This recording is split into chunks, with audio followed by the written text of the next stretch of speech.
سوال ہی کہ اب ایک بندہ قربانی کرتا نہیں ہے تو شریعت اس کو کس نگاہ سے دیکھتی ہے؟ تو مختصر آپ کو ایک حدیث ذکر کر دیتا ہوں. نبی کریم صلی اللہ تعالی علیہ وآلہ وسلم کی مبارک حدیث ہے، من وجد سعہ، جو بندہ قربانی کی گنجائش رکھتا ہے، فلم یضحی، پھر بھی وہ قربانی نہیں کرتا. یہ فا جو ہے نا، فا یہاں پھر بھی کا معنی دے رہا ہے اردو میں. من وجد سعۃ فلم یضحی، جو بندہ گنجائش رکھتا ہے پھر بھی قربانی نہیں کرتا، فلا یقربن مصلانا، وہ ہماری عیدگاہ کے قریب بھی نہ پھٹکے، وہ ہمارے عیدگاہ کے قریب ہرگز نہ پھٹکے. نون تاکید ثقیلہ ہے، فلا یقربن مصلانا. اللہ کے نبی کو کتنا غصہ آ رہا ہے جو بندہ گنجائش رکھنے کے باوجود قربانی نہیں کرتا. اس لیے حضرات محترم، قربانی کے بارے میں چوکنا ہونے کی ضرورت ہے، حساس ہونے کی ضرورت ہے. آج مولوی صاحب سے مسئلے پوچھے جاتے ہیں، مفتی صاحب سے مسئلے پوچھے جاتے ہیں، حضرت یہ قرضہ ہے، یہ اتنا ہے، یہ اتنا. ہاں بھائی، قرضے کے متعلق آپ کو پوری گنجائش ہے. مثال کے طور پر کسی کے پاس 52.5 تولہ چاندی کی مالیت کے برابر اس کے پاس پیسہ ہے اور مہینہ بھی اس کا آرام سے گزر جاتا ہے، لیکن اس سے کسی کا قرضہ دینا ہے تو قرضے کو مائنس کر دے. پھر بھی وہ اگر صاحب نصاب ہے تو پھر اس پر قربانی ہے، وگرنہ نہیں. اسی طرح کسی نے اس کا قرضہ دینا ہے اور وہ قرضہ اس کو ملنے کی امید ہے، وہ قرضہ بھی اس کی نقدی میں شمار ہوگا اور 52.5 تولہ چاندی تک اس کا پیسہ پہنچ گیا تو اس پر قربانی واجب ہے. ٹھیک ہے. تو قربانی کے حوالے سے لوگ آ کے مسئلے پوچھتے ہیں، حضرت یہ مجبوریاں، یہ مجبوریاں، یہ مجبوریاں میں قربانی واجب ہوتی. ایک نفس سے مسئلہ پوچھنا ہے کہ قربانی کا وجوب ہے کہ نہیں، اچھی بات ہے. ایک ہے قربانی سے جان بچانے کے لیے مسئلہ پوچھنا، انما الاعمال بالنیات. اللہ تعالیٰ نے تو عملوں کو نیتوں پر دیکھنا.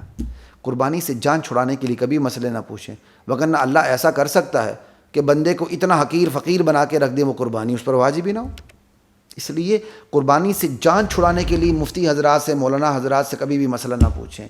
اس نیت سے پوچھیں کہ قربانی واجب ہے کہ نہیں بھی ہے تو اللہ ہمیں توفیق دے. یہ بات یاد رکھیں.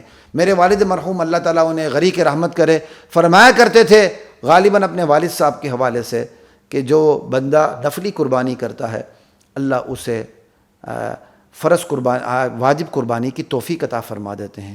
اور میرے والد صاحب اپنے والد صاحب کا یہ قول نقل کرتے ہوئے ہمیں کہتے تھے کہ میں نے، مجھ پر قربانی واجب نہیں تھی لیکن میں نے نفلی قربانی نہیں چھوڑی.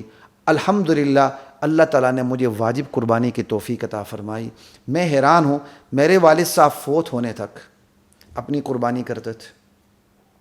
ٹھیک ہے.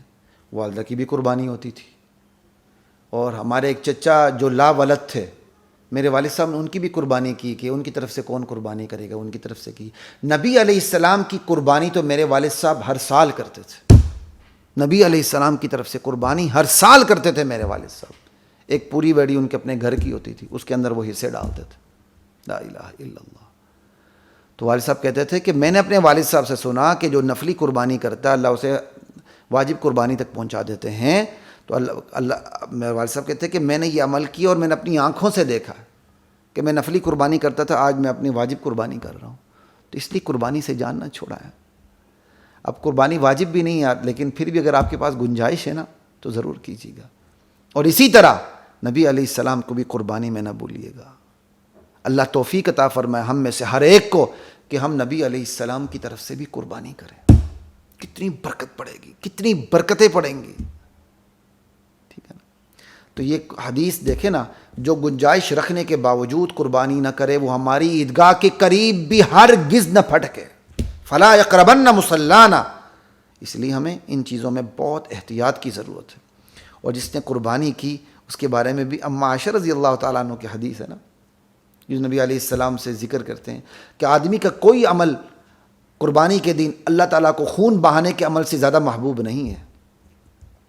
سمجھے؟ اور قیامت کے دن جب بندہ آئے گا تو جو اس کا جانور ہوگا وہ بھی آئے گا، سینگوں کے ساتھ آئے گا. بقرونها واشعارها واظلافها، اپنے اون کے ساتھ، اپنے کھروں کے ساتھ، اپنے بالوں کے ساتھ، اپنی سینگوں کے ساتھ یہ جانور آئے گا. اس لیے اللہ کے نبی فرماتے ہیں خوش دلی سے قربانیاں کیا کرو.